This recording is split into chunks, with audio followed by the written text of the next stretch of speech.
But the one thing that I found out, there are actually only three players, main players yan.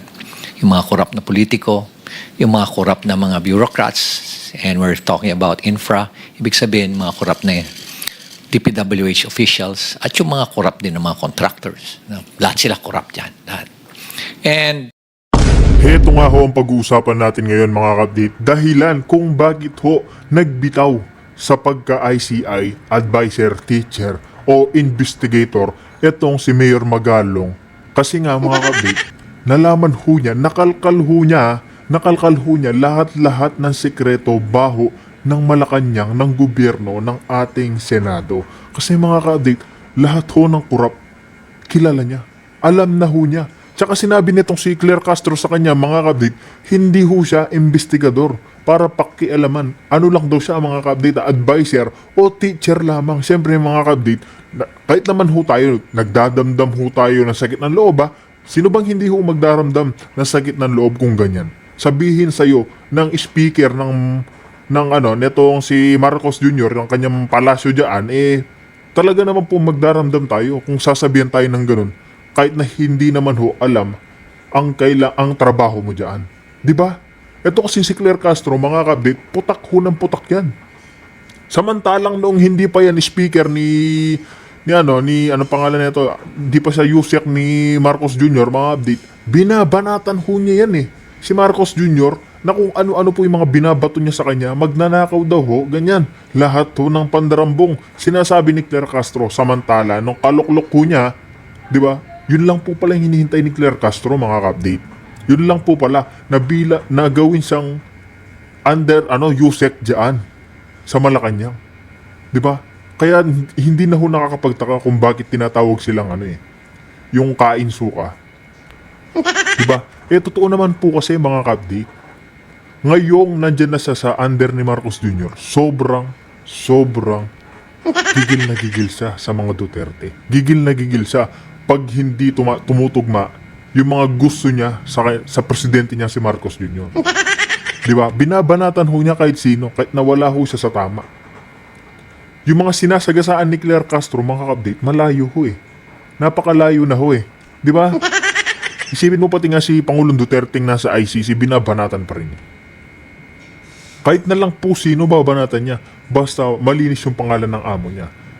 Kaya naman ito si Mayor Magalong, siyempre mga kabdit, kahit na normal na tao lang tayo, kahit na mayor ho yan, nakakaramdam ho ng masakit na salita yan. Para parehas lang naman ho tayong may emosyon. Kaya napaka-normal hong tanggapin itong naging dahilan ni Mayor Magalong. Tsaka isa pa, mabibigat na sindikato, mga malalaking tao yung mga nandyan. Kaya ayaw siyang pag-imbestigahin ng mga taga-dyan, mga kabdit. Ayaw siyang pag-imbestigahin kasi alam na alam ho nila, makakalkal ho yung baho nitong si Marcos Jr.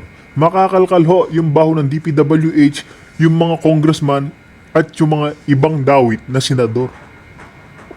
Mabubuking ho lahat ng baho nila kung si Mayor Magalong yung magsasalita o mag-iimbestiga. Dahilan kaya nga po nagbitiw siya. Kasi nga, hindi niya ho gusto yung mga pananalita ng mga tao dyan. Hindi ho niya kayang. Siyempre, mga kapdit, baka nga naman madamay pa siya, di ba? Kung sakali man, baka idamay siya, itumba siya. Alam niyo naman po yung nangyayari ngayon. Yung mga engineer, contractor, ano po ba yung ginagawa nila? Pinapatahimik ko nila. Di ba? Kahit saan lugar, mga kapdit, pinapatahimik na. O ngayon, siyempre si Mayor Magalong, hindi naman po maka-BBM yan Susuporta lang ho yan kung sakaling tama yung ginagawa ng gobyerno, tama yung ginagawang trabaho. Pero pag alam ho niyang mali kayo, itatama niya. Kaya ngayon gusto niyang mag-imbestiga.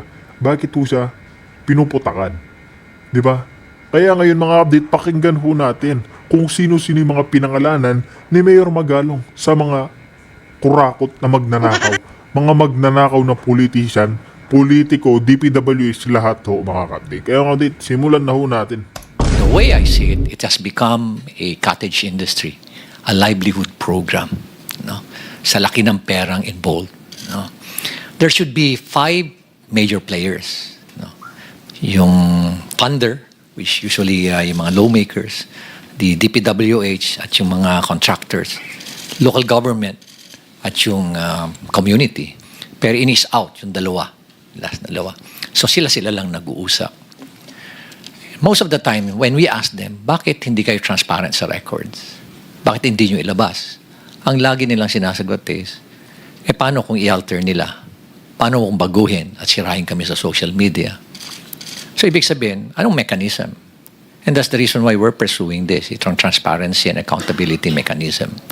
And na-introduce nga itong blockchain sa amin. So pag in-introduce mo, sinabi mo na sa mga official na yan na, o bakit hindi nyo i-blockchain?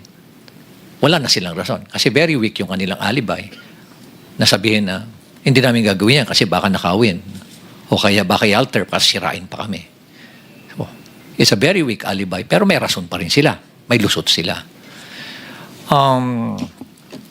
I was really surprised when suddenly I was asked, or there was a press conference without even consulting me, calling for me, and it was actually a hastily arranged press conference.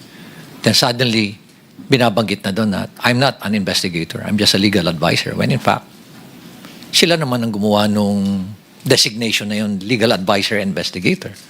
So there were contrasting na mga pronouncement. Kakayanin ko pa yun eh. Tatanggapin ko pa yun eh. Tatanggapin ko rin na wala akong authority over the PNP CIDG, which is true. But we took the opportunity to enter into an MOU. Nakipag-MOU kami to our initiative. Nag-MOU kami with PNP, with forthcoming yung sa NBI, with civil engineers, with IBP, mga lawyers. Ang dami mga volunteers. Even with structural engineers, meron din with watch group with M4GG. Para at least everybody, it's a whole of the nation approach. Kasi nga overwhelming. One thing that I found out is, I anticipated that it's widespread. But the level, the depth, and the magnitude is really overwhelming. That hindi mo kakayanin ng 1 taon, 2 taon to investigate because it's in thousands of cases. Sabi ko nga, it became a cottage industry. Sa isang probinsya nga lang, sabi mo, isipin mo mga 50 ghost projects, 40 ghost projects. O kaya undocumented na mga projects, umaabot. Kadiri ho yung nangyayari ngayon Di ba? 40 to 50 ghost projects. Mga ka-update, antindi ho ng mga pagmumukha ng mga taong yan. Yung mga dawit na congressman, DPWH, lahat ho ng mga dawit, mga ka-update, nakakadiri ho. Billion ho yan. Yung mga pinaghihirapan ho ng mga Pilipino, yung mga taxpayer.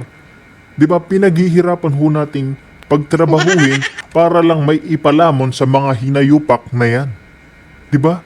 Ganyan ho yung nangyayari sa ating mga pera, mga kabdi. Yan po yung kinapupuntahan ng mga pinaghihirapan natin na pinapakain ho natin sa mga magnanakaw. Di ba? Sa 9,000. Sa isang probinsya pa lang yan. Paano pa kaya sa ibang probinsya? At ang isang mga nakikita namin doon is, why is it na ang lumalabas sa NEP for a particular district, 1-point-something million lang ang hinihingi mo. I have the records. Or 2.5 lang sa President's budget. Then suddenly, pagkalabas dun sa GA, bakit umabot na ng mga 21 billion? And nakita namin na talagang prevalent yung kandon, yung mga ghost and substandard projects sa lugar na yun. So what was the intention? No? Hindi naman tayo tanga. Nangyayari dito lumalabas na tanga ang Pilipino, kaya pabayaan mo na lang sila. Hindi na nila mapapansin yan. Nakakainsulto isipin. Nakakainsulto. Okay. Balikan ko uli yung press con na yan. Nilabas. And then, suddenly, tinabi na may conflict naman ako being the mayor and at the same time being a member of the ICI. By the way, I'm not a member of the commission. I'm not a commissioner there. In fact, sila nga yung gumawa ng workaround nun na legal advisor investigator. Pero in-is out na ako nun Tinanggal na nila lahat. And then suddenly, here comes a below the belt naman na accusation na dahil merong project si Diskaya doon at maanumalyang tennis court. Sobra na yan. Yun na hindi ko matake. Di ba? Parang pinapalabas mo pa na korap ako. Ay, yan na, mag-aaway na tayo dyan. Ano? Ay, sa unang-una, sabihin ko nga, kung bulok ba ako, lalabanan ko yung mga very powerful na tao dyan. Di ba? We have Okay lang daw hong labanan niya yung mga bulok na mga magnanakaw na yan. Kaso syempre, bakit parang pati siya mga ka-update, dinadawit na magnanakaw? Mag-aaway talaga ho sila mga ka-update ha. Sino ba naman hindi magagalit? Pati yung mag-iimbestiga, gusto nyong idawit. Di ba? Gusto ho nilang idawit si Mayor Magalong. Hindi ho ba nahihiya yung mga hinayupak na yan? Na kung sino-sino idadawit nila para magmalinis lang? to make sure that you have the moral ascendancy bago mo labanan yung mga tao. Otherwise, masisira ka din. So nonetheless, I think I struck a nerve. No? I don't like to, expound further. Basta I believe I struck a nerve or several nerves na they panic at kaya ganun ngayon nangyari. So, I would like to end yung aking experience dyan sa ICI. But one thing that I can say is that there's no transparency. There's no transparency whatsoever.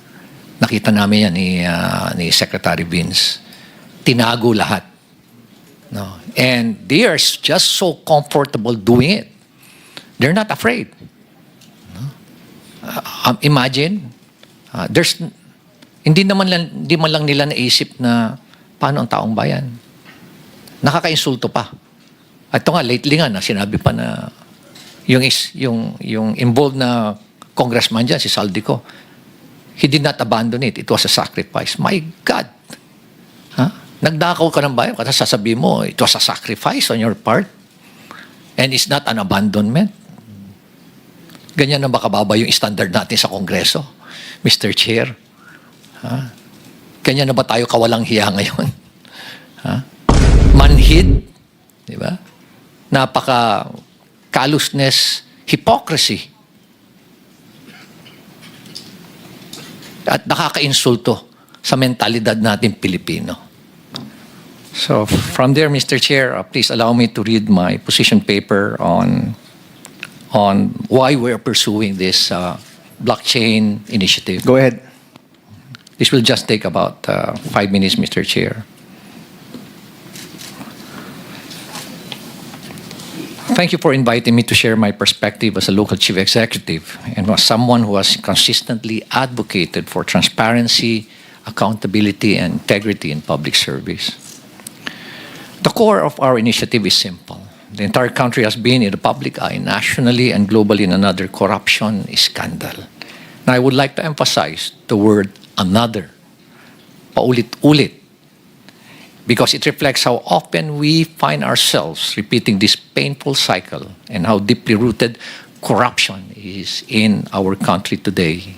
It's structural, it's systemic, it's highly syndicated and well-organized, Mr. Chair. Tama na. Enough is enough. Every Filipino deserves systems that are not only efficient, but also inherently trustworthy. And with that, trust must be built on systems. I would like to emphasize that trust is the cornerstone of any institution. Baguio City has made deliberate steps to use digital tools to strengthen its governance and enhance public trust. And as part of our commitment to the Open Government Partnership, I would like to inform you, Mr. Chair, that in the entire world, there are only about 160 local government units who are members of that OGP. It's a global network wherein follows a basic principle that local government that practices transparency, accountability, and strong citizens' participation are more progressive in terms of growth and development. And that's the reason why us, for Baguio City, we are a member of that.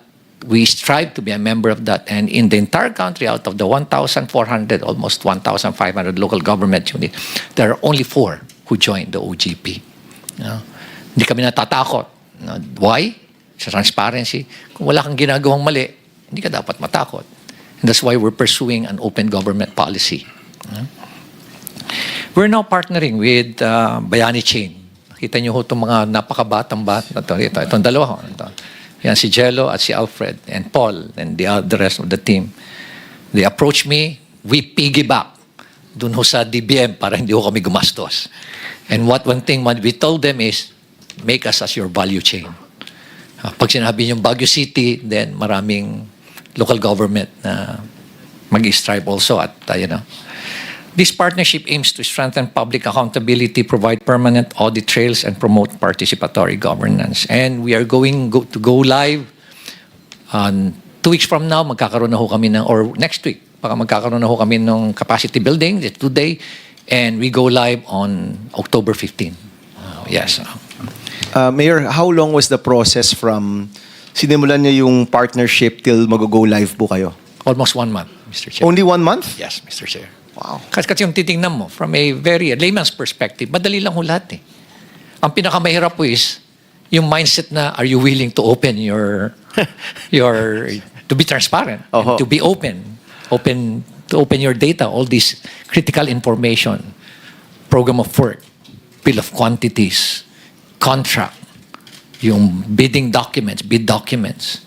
Yung mga yan, yung mga critical na mga designs, yung binanggit nyo kanina, technical plans, are you willing to open it up?